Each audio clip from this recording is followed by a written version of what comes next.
Hello' everyone, good morning. তো আজি ল'লোঁ মই কেইটামান কচুৰ পেটা, এইকেইটা বইল কৰি লৈছোঁ।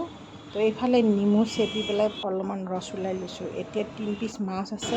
তো এইফালে তেল বহাই দিছোঁ, অকণমান বেহাৰ দিছোঁ, দুটামান শুকনা জলকীয়া দিছোঁ, দুটামান জিৰা দিম। তো আপোনালোকে খাব পাৰে। এই কচুৰ পেটাখিনি এনেকৈ কাটি লওঁ।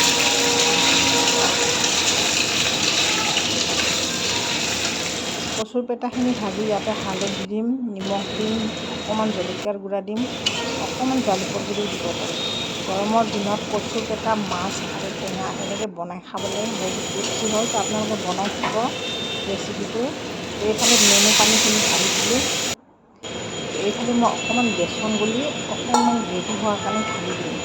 এইফালে চাব পাৰে কালাৰটো খুব ধুনীয়া আহিছে।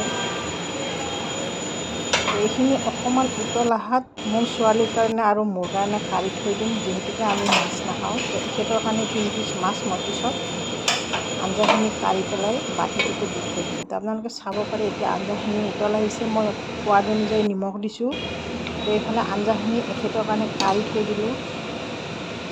যিহেতুকে কেৰাহীত মাছ দিলে মোৰ ছোৱালীয়ে নাখাব, ময়ো নাখাওঁ। তো গতিকে মই এইফালে আঞ্জাখিনি কাঢ়ি থৈ দিলোঁ এখেতৰ কাৰণে।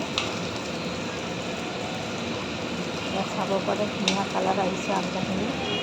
আপোনালোকে গৰমত এনেকৈ কচু, মাছ আৰু টেঙা বনাই খাব। ঔটেঙা দিও খাব পাৰি।